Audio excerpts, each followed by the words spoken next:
नमस्कार दोस्तों, मैं हूं नम्रता और आपका आपके चैनल अनकही कहानियां पर हार्दिक स्वागत है। आज मैं आपके लिए लेकर आई हूं जैनेन्द्र कुमार की लिखी कहानी अपना अपना भाग्य। इस कहानी में मध्यवर्गीय मानसिकता और उसकी झूठी दया और सहानुभूति की मनोवृत्ति की ओर संकेत किया गया है।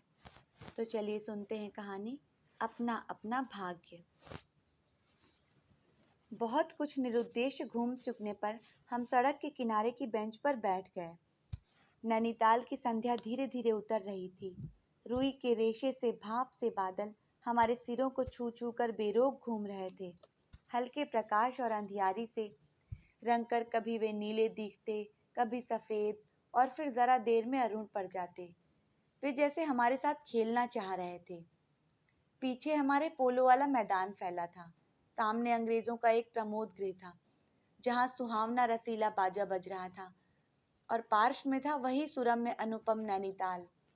ताल में किश्तियां अपने सफेद पाल उड़ाती हुई एक दो अंग्रेज यात्रियों को लेकर इधर से उधर खेल रही थीं और कहीं कुछ अंग्रेज एक एक देवी सामने प्रतिस्थापित कर अपनी सुई सी शक्ल की डोंगियों को मानो शर्त बांधकर सर पर दौड़ा रहे थे। कहीं किनारे पर कुछ साहब अपनी बंसी पानी में ढाले सधैर्य, एकाग्र, एकनिष्ठ मछली चिंतन कर रहे थे। पीछे पोलो लॉन में बच्चे किलकारियां मारते हुए हॉकी खेल रहे थे। शोर, मारपीट, गाली गलौज भी जैसे खेल का ही अंश था। इस तमाम खेल को उतने क्षणों का उद्देश्य बना। वे बालक अपना सारा मन, सारी देह, समग्र बल और समूची विद्या लगाकर मानो खत्म कर देना चाहते थे।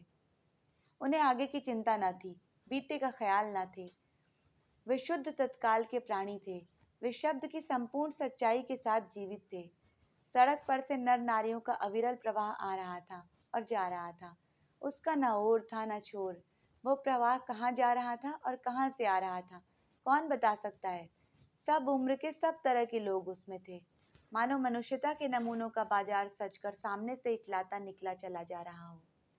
अधिकार गर्व में तने अंग्रेज उसमें थे और चिथड़ों से सजे घोड़ों की बाग थामे वे पहाड़ी उसमें थे, जिन्होंने अपनी प्रतिष्ठा और सम्मान को कुचलकर शून्य बना लिया है और जो बड़ी तत्परता से दुम हिलाना सीख गए हैं। भागते, खेलते, हंसते, शरारत करते लाल लाल अंग्रेज बच्चे थे और पीली पीली आंखें फाड़े पिता की उंगली पकड़कर चलते हुए अपने हिंदुस्तानी नौनिहाल भी थे। अंग्रेज पिता थे जो अपने बच्चों के साथ भाग रहे थे, हंस रहे थे और खेल रहे थे। उधर भारतीय पितृदेव भी थे जो बुजुर्गी को अपने चारों तरफ लपेटे धन संपन्नता के लक्षणों का प्रदर्शन करते हुए चल रहे थे। अंग्रेज रमणियां थीं जो धीरे नहीं चलती थी, तेज चलती थी। उन्हें न चलने में थकावट आती थी, न हंसने में लाज आती थी। कसरत के नाम पर घोड़ों पर भी बैठ सकती थी और घोड़े के साथ ही साथ जरा जी होते ही किसी हिंदुस्तानी पर भी कोड़े फटकार सकती थी। वो दो दो, तीन तीन, चार चार की टोलियों में निशंक, निरापद इस प्रवाह में मानो अपने स्थान को जानती हुई सड़क पर से चली जा रही थी। उधर हमारी भारत की कुल लक्ष्मियां सड़क के बिल्कुल किनारे किनारे दामन बचाती और संभालती हुई साड़ी की कई तहों में सिमट सिमट कर लोक लाज, स्त्रीत्व और भारतीय गरिमा के आदर्श को अपने परिवेष्टनों में छिपाकर सहमी सहमी धरती में आंखें गाड़े कदम कदम बढ़ रही थी। इसके साथ ही भारतीयता का एक और नमूना था। अपने कालेपन को खुरच खुरच कर बहा देने की इच्छा करने वाले अंग्रेजी दां पुरुषोत्तम भी थे, जो नेटिव को देखकर मुंह फेर लेते थे और अंग्रेज को देखकर आंखें बिछा देते थे और दुम हिलाने लगते थे। वैसे वो अकड़ कर चलते थे, मानो भारत भूमि को इसी अकड़ के साथ कुचल कुचल कर चलने का उन्हें अधिकार मिला है। घंटे के घंटे सरक गए, अंधकार गाढ़ा हो गया, बादल सफेद होकर जम गए, मनुष्यों का वह तांता एक एक कर क्षीण हो गया। अब इक्का दुक्का आदमी सड़क पर छतरी लगाकर निकल रहा था। हम वहीं के वहीं बैठे थे। सर्दी भी मालूम हुई। हमारे ओवरकोट भीग गए थे। पीछे फिरकर देखा, वो लॉन बर्फ की चादर की तरह बिल्कुल स्तब्ध और सुन्न पड़ा था। सब ओर सन्नाटा था। तल्ली ताल की बिजली की रोशनियां दीपमालिका सी जगमगा रही थी। वो जगमगाहट 2 मील तक फैले हुए प्रकृति के जल दर्पण पर प्रतिबिंबित हो रही थी और दर्पण का कांपता हुआ लहरें लेता हुआ वह तल उन प्रतिबिंबों को 100 गुना 1000 गुना करके उनके प्रकाश को मानो एकत्र और पूंजीभूत करके व्याप्त कर रहा था। पहाड़ों के सिर पर की रोशनियां तारों सी जान पड़ती थी। हमारे देखते देखते एक घने पर्दे ने आकर इन सबको ढक दिया। रोशनियां मानो मर गई, जगमगाहट लुप्त हो गई। वो काले काले भूत से पहाड़ भी सफेद पर्दे के पीछे छिप गए। पास की वस्तु भी न दिखने लगी, मानो वो घनीभूत प्रलय थी। सब कुछ इस घनी गहरी सफेदी में दब गया, जैसे एक शुभ्र महासागर ने फैलकर संस्तुति के सारे अस्तित्व को डुबो दिया। ऊपर नीचे चारों तरफ वो निर्भेद सफेद शून्यता ही फैली हुई थी। ऐसा घना कोहरा हमने कभी न देखा था। वो टप टप टपक रहा था। मार्ग अब बिल्कुल निर्जन चुप था। वो प्रवाह न जाने किन घोंसलों में जा छिपा था। उस बृहदाकार शुभ्र शून्य में कहीं से 11 बार टन टन हो उठा, जैसे कहीं दूर कब्र में से आवाज आ रही हो। हम अपने अपने होटलों के लिए चल दिए। रास्ते में 2 मित्रों का होटल मिला। दोनों वकील मित्र छुट्टी लेकर चले गए। हम दोनों आगे बढ़े। हमारा होटल आगे था। ताल के किनारे किनारे हम चले जा रहे थे। हमारे ओवरकोट तर हो गए थे। बारिश नहीं मालूम होती थी, पर वहां तो ऊपर नीचे हवा के कण कण में बारिश थी। सर्दी इतनी थी कि सोचा कोट पर एक और कंबल होता तो अच्छा होता। रास्ते में ताल के बिल्कुल किनारे एक बेंच पड़ी थी। मैं जी में बेचैन हो रहा था। झटपट होटल पहुंचकर इन भीगे कपड़ों से छुट्टी पा गरम बिस्तर में छिपकर सो रहना चाहता था, पर साथ के मित्र की सनक कब उठेगी और कब थमेगी इसका क्या ठिकाना है, और वो कैसी क्या होगी इसका भी कुछ अंदाज है। उन्होंने कहा, आओ जरा यहाँ बैठें। हम उस चूते कोहरे में रात के ठीक 1 बजे तालाब के किनारे की उस भीगी बर्फीली ठंडी हो रही लोहे की बेंच पर बैठ गए। 5, 10, 15 मिनट हो गए। मित्र के उठने का इरादा न मालूम हुआ। मैंने खिजलाकर कहा, चलिए भी। हाथ पकड़कर जरा बैठने के लिए जब इस ओर जोर से बैठा लिया गया तो और चारा न रहा। लाचार बैठ रहना पड़ा। सनक से छुटकारा आसान न था, और ये जरा बैठना भी जरा न था। चुप चुप बैठे तंग हो रहा था कि मित्र अचानक बोले, देखो वो क्या है। मैंने देखा। कोहरे की सफेदी में कुछ ही दूर हाथ से एक काली सी मूरत हमारी तरफ बढ़ी आ रही थी। मैंने कहा, होगा कोई। 3 गज दूरी से दिख पड़ा। एक लड़का सिर के बड़े बड़े बालों को खुजलाता हुआ चला आ रहा है। नंगे पैर है, नंगे सिर, एक मैली सी कमीज लटकाए है। पैर उसके न जाने कहाँ पड़ रहे थे, और वो न जाने कहाँ जा रहा है, कहाँ जाना चाहता है।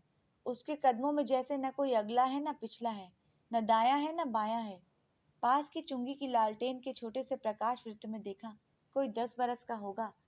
गोरे रंग का है, पर मैल से काला पड़ गया है। आंखें अच्छी बड़ी पर सूनी हैं। माथा जैसे अभी से झुर्रियां खा गया है। वो हमें न देख पाया। वो जैसे कुछ भी नहीं देख रहा था। नीचे की धरती, न ऊपर चारों तरफ फैला हुआ कोहरा, न सामने का तालाब और न बाकी दुनिया।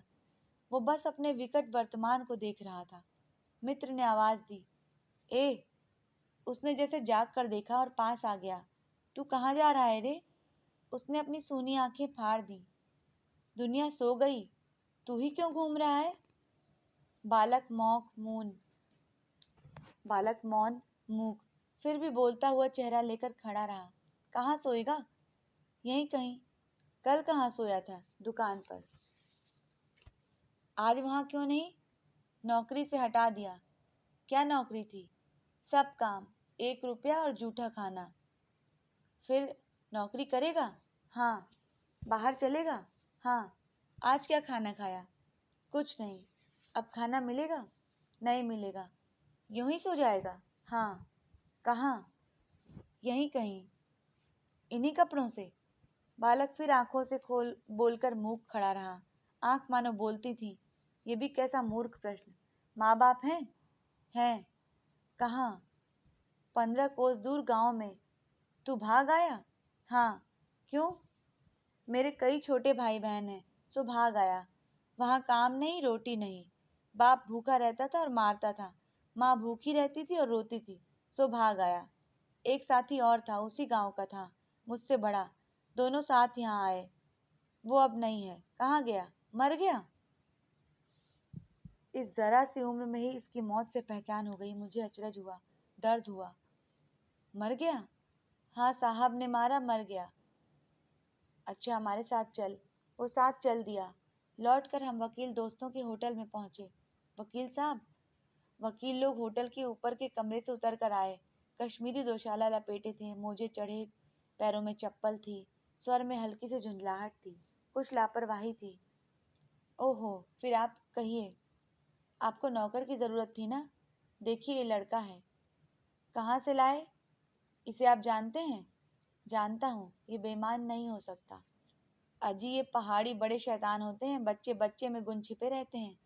आप भी क्या अजीब हैं, उठा लाए कहाँ से? लो जी ये नौकर लो। मानिए तो ये लड़का अच्छा निकलेगा।